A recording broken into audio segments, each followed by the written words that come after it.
अगर आप पेपर देने जाने वाले हैं इंग्लिश का तो आपको ये वीडियो देखना बहुत मस्ट है। इस वीडियो में आपको पता चल जाएगा कि आपको इतना पढ़ लेना है जिससे कि आपके मार्क्स काफी अच्छे आ जाएंगे। अगर आप वो स्टूडेंट हैं जिसने अभी तक बिल्कुल प्रिपरेशन नहीं की है तो ये वीडियो आपके लिए मस्ट है। हेलो स्टूडेंट्स, तो आप भी पेपर देने जाने वाले हैं क्या?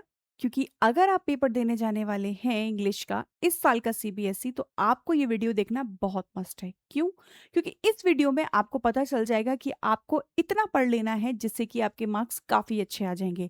अगर आप वो स्टूडेंट हैं जिसने अभी तक बिल्कुल प्रिपरेशन नहीं की है तो ये वीडियो आपके लिए मस्ट है, तो ज़रूर देखिएगा। स्टूडेंट्स, अगर आपने इतना पढ़ लिया तो आप मान के चलिए वो नंबर जो आपके 35 33 आने वाले थे वो जस्ट बूस्ट हो जाएंगे और आप 75 प्लस मार्क्स गेन कर सकते हैं। तो अब मैं आपको बताने जा रही हूँ वो सारी चीज़ें, आपकी दोनों बुक फ्लेमिंगो और विस्तास, साथ के साथ राइटिंग सेक्शन और रीडिंग सेक्शन में क्या क्या आपके लिए आएगा। तो ज़रूर फोकस कीजिएगा, इसको नोट डाउन कर लीजिएगा और अपने पेपर में ज़रूर ज़रूर लिख कर आइएगा। तो स्टार्ट करते हैं वीडियो को। जैसा कि आप देख रहे हैं क्लास 12th इंग्लिश का, बस इतना ही पढ़ लो, आप पास हो जाओगे। अब इसमें क्या क्या है देखो। सबसे पहले आपके लिए बहुत इंपॉर्टेंट आता है आपकी दोनों बुक्स। बहुत सारे बच्चे ऐसे भी होंगे कि मैम पूरी साल निकल गई, हमने तो पढ़ा ही नहीं, क्योंकि फिजिक्स केमिस्ट्री मैथ्स नहीं हमारा टाइम सारा ले लिया, तो इंग्लिश को कब पढ़ते। कोई बात नहीं, थोड़ा सा फोकस करना। अगर स्ट्रैटेजी वाइज चलोगे तुम्हारे मार्क्स अच्छे आएंगे। सबसे पहले बात करते हैं फ्लेमिंगो के मोस्ट इंपॉर्टेंट जो जो हैं आपके पास। ठीक है, फ्लेमिंगो के मोस्ट इंपॉर्टेंट क्या क्या है वो देख लेते हैं।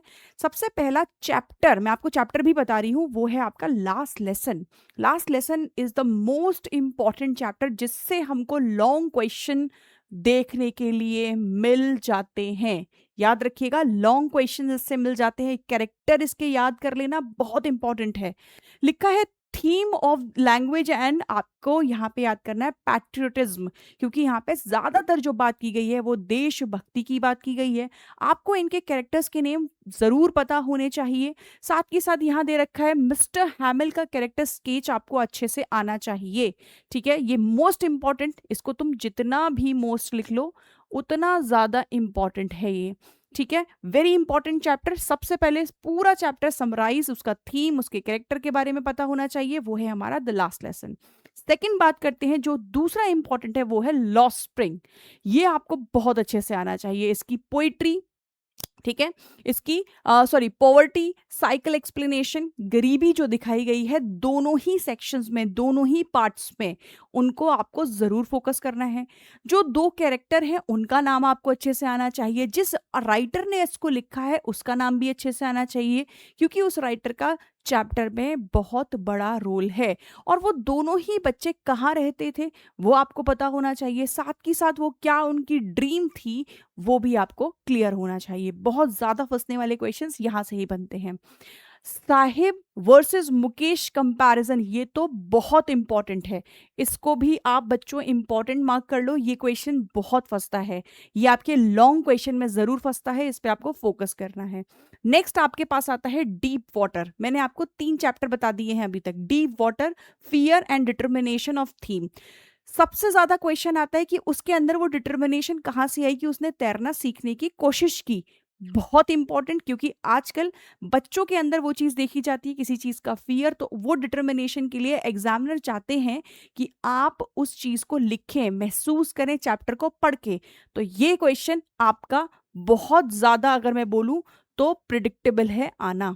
ठीक है, तो फियर एंड डिटर्मिनेशन थीम, यहाँ पे ये चीज आपको अच्छे से आ जानी चाहिए उस चैप्टर की। चैप्टर में कैरेक्टर के नाम आपको पता होने चाहिए और साथ के साथ चैप्टर की स्पेलिंग मिस्टेक बहुत होती है, वो भी याद रखना। नेक्स्ट आता है रेड ट्रैप, बहुत इंपॉर्टेंट। ये सारे वो चैप्टर हैं जो कि मोस्ट इंपॉर्टेंट हैं। मैंने सारे चैप्टर नहीं लिए हैं, 8 चैप्टर हैं, उनमें से मैंने कुछ ही चैप्टर यहाँ रखे हैं जो कि जिनके आने के बहुत ज्यादा चांसेस हैं। फिर है आपके पास, इसमें क्या लिखना है, ह्यूमन की काइंडनेस और रिडिम्पनेशन। ये बहुत ज्यादा इंपॉर्टेंट है आपके लिए, जरूर लिखिएगा इसको। ठीक है, इसको याद कर लीजिएगा। इनमें से आपके शॉर्ट और लॉन्ग दोनों टाइप के क्वेश्चंस इजीली फंस जाएंगे, आप देखिएगा। ठीक है, फिर चलते हैं नेक्स्ट। अच्छा, मैंने फ्लेमिंगो के बारे में बता दिया, अब बात करते हैं फ्लेमिंगो में ही पोइट्री जो होती है हमारी उनकी। 3 मोस्ट इंपॉर्टेंट पोइट्री जरूर फंसती हैं, इन पे फोकस करना। इसके एक्सट्रैक्ट बेस्ड क्वेश्चंस आते हैं, और वो कौन कौन सी है। सबसे पहले है माय मदर एट 66। ठीक है, इसके चैप्टर का नाम, इसके जो इसकी पोइटेस है उसका नाम पता होना चाहिए। नेक्स्ट आता है thing of beauty is very important, very important. ठीक है, नेक्स्ट है आपके पास लास्ट द टाइगर, नेक्स्ट है आंट जेनिफर्स टाइगर। ये चैप्टर हमारा सोशल से रिलेटेड है, आई मीन कह सकते हैं समाज से रिलेट करता है। तो ये इसके आने के चांसेस काफ़ी ज़्यादा बढ़ जाते हैं, इसके एक्सट्रैक्ट के चांसेस बहुत ज़्यादा हाई होते हैं। ठीक है, इसका थीम आपको प्रॉपर पता होना चाहिए। मैं इसमें एक चीज़ और ऐड करूँगी, इन चैप्टर्स के जो मैसेज हैं वो आपको बहुत अच्छे से पता होने चाहिए। ठीक है, तो मैसेज पे, इनकी पोएटिक डिवाइसेस पे ज़रूर फोकस कीजिएगा, नोट डाउन ज़रूर कर लीजिएगा।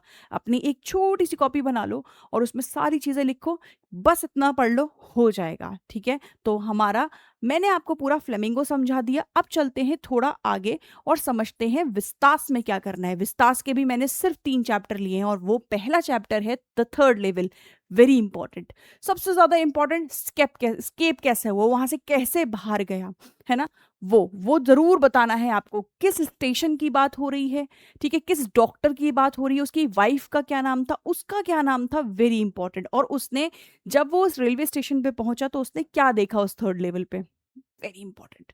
ठीक है, नेक्स्ट है आपके सामने journey to the end of the earth. ये भी बहुत फर्स्ट है, इसके भी लॉन्ग क्वेश्चन जरूर आते हैं, इस पे फोकस जरूर करना, क्योंकि ये क्लाइमेट चेंज के ऊपर कॉन्सेप्ट है। और क्लाइमेट चेंज का कॉन्सेप्ट तो यू नो दैट कि बहुत बहुत बहुत इंपॉर्टेंट हो जाता है। तो इसको भी इंपॉर्टेंट मार्क करो, इसको भी इंपॉर्टेंट मार्क करो।